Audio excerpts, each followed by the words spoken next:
It's 1918. For 4 terrible years, more than 40 countries have been mired in the bloodshed of the biggest conflict so far known to man. There's still a lot of unexploded First World War explosives right in there, so you can't walk across there now.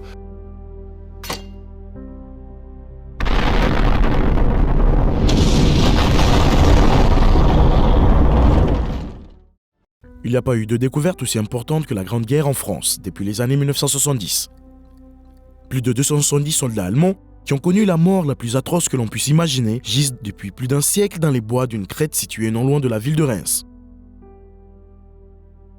Ils avaient été oubliés dans le chaos de la guerre et leur emplacement exact restait un mystère, que les autorités françaises et allemandes n'étaient pas désireuses d'élucider. Cependant, grâce aux efforts d'une équipe d'historiens locaux, père et fils, l'entrée du tunnel du Winterberg sur le front du chemin des Dames a été découverte. Dans la vidéo d'aujourd'hui, nous allons découvrir comment ce tunnel a finalement été découvert et comment ces troupes sont mortes de la manière la plus horrible qui soit. Pendant la Première Guerre mondiale, après la première bataille de la Marne, les Alliés ont poursuivi les Allemands en retraite à travers le chemin des Dames. Les forces allemandes ont établi un bastion sur les hauteurs au nord et l'ont maintenu pendant 2 ans. Le 4 mai 1917, l'armée française déclenche un barrage d'artillerie qui vise les 2 entrées du tunnel. Dans le même temps, elle lance un ballon d'observation afin d'obtenir une vue de la pente orientée vers le nord. Pour une fois, ils ont fait une preuve d'une précision impressionnante. Un obus tiré par un canon de marine a touché l'entrée, ce qui a provoqué des explosions supplémentaires dues aux munitions qui étaient stockées et a envoyé un nuage de gaz âcre dans le puits. La sortie a été bloquée par un autre obus. À l'intérieur, les troupes des 10e et 11e compagnies du 111e régiment de réserve se trouvaient dans une situation désespérée. Au cours des 6 jours suivants, à mesure que l'oxygène s'épuisait, chacun d'entre eux est mort par suffocation ou s'est suicidé. Certains d'entre eux ont supplié leurs frères d'armes de les abattre.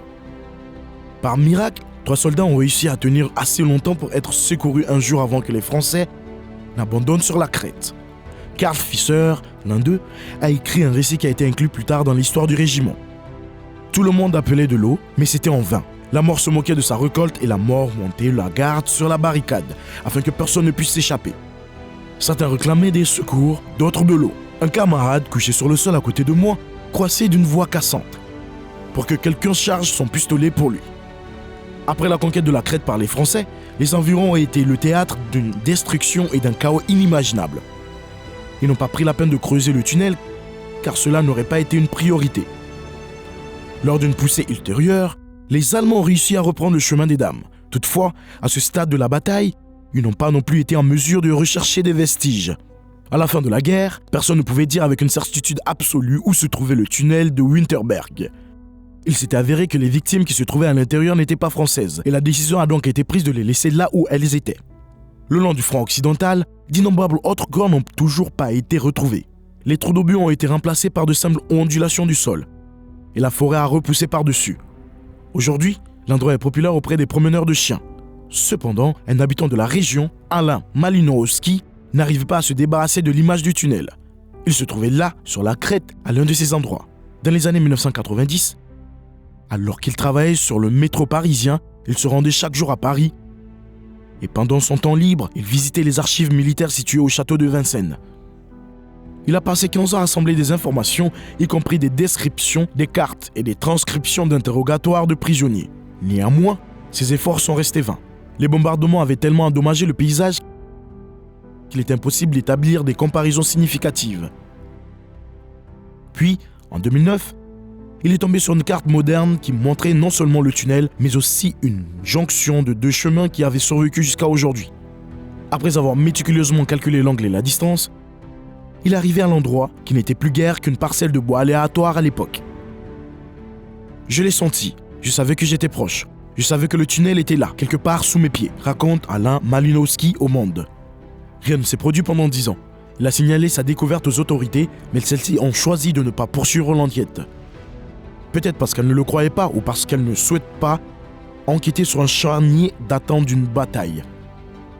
C'est à ce moment-là que son fils Pierre Malinowski, âgé aujourd'hui de 34 ans et ancien soldat renégat qui a travaillé pour Jean-Marie Le Pen dans le passé et qui dirige aujourd'hui une fondation à Moscou dédiée à la recherche des morts de guerre, de l'ère napoléonienne et d'autres époques est entré dans l'histoire. Pierre, frustré par le manque de clarté des autorités, a pris la décision d'ouvrir personnellement le tunnel afin de faire pression sur les gouvernements français et allemands.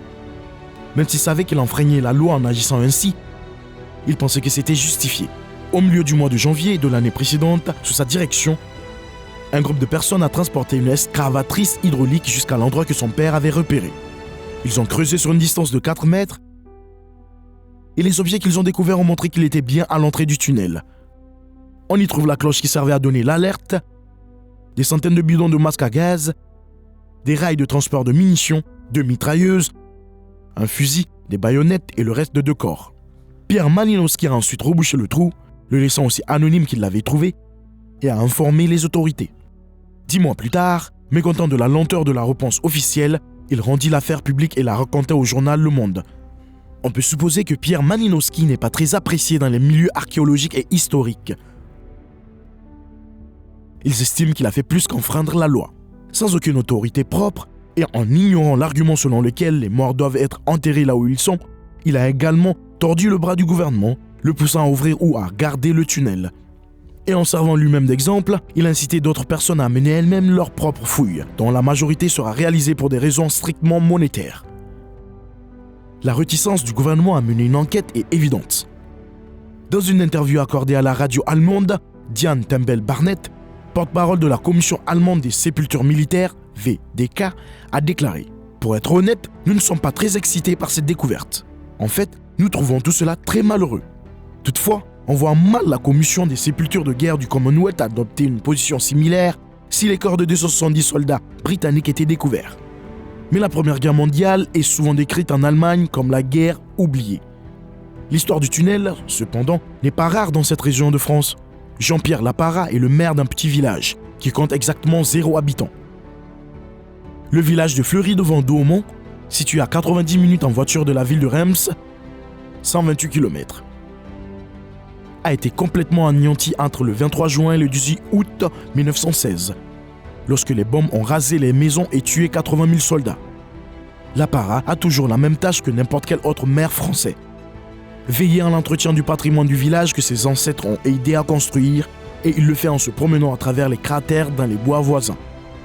Les visiteurs d'aujourd'hui pourraient s'étonner du nombre d'obus non explosés qui se trouvent encore sous leurs pieds, ou de l'idée qu'ils marchent sur les ossements de 10 000 hommes qui sont morts tragiquement en cherchant un abri dans les arbres. En ce qui concerne le tunnel de Winterberg, il reste à déterminer ce qu'il faut faire des corps des soldats décédés. Les corps doivent-ils être transportés et enterrés dans un cimetière militaire allemand? Faut-il procéder à des fouilles archéologiques de grande envergure? Faut-il créer un musée pour se souvenir de ceux qui sont morts? Des efforts sont déployés pour retrouver le reste et identifier les militaires.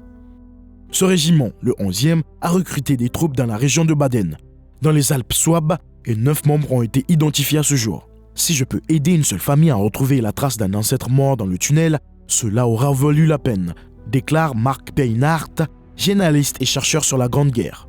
Ce que j'espère, c'est que les corps pourront être sortis et identifiés grâce à leur plaque d'identité. Ensuite, ce qui sera approprié, c'est qu'ils quittent cette tombe froide et sinistre et soient enterrés ensemble comme des camarades. C'est ce qui est arrivé aux plus de 400 soldats allemands retrouvés en 1973, morts dans un tunnel similaire au mont Cornier à l'est de Reims. Pour Pierre Malinowski, il est de la responsabilité de chacun d'honorer ces hommes. Il n'a pas permis qu'ils soient photographiés et rien n'a quitté le site. Il a déclaré qu'il s'agissait de fermiers, de coiffeurs, de commis de banque qui sont venus volontairement faire cette guerre et qui sont morts d'une manière que nous ne pouvons pas comprendre. Il y aura des photos et des lettres qui sont écrites dans leurs derniers instants à leur mère, leur père et leurs épouses, parce qu'ils ont espéré que leur corps serait bientôt retrouvé. Il est scrupuleux dans son respect des restes humains. Faites-nous part de vos réflexions sur ce récit tragique dans les commentaires ci-dessous.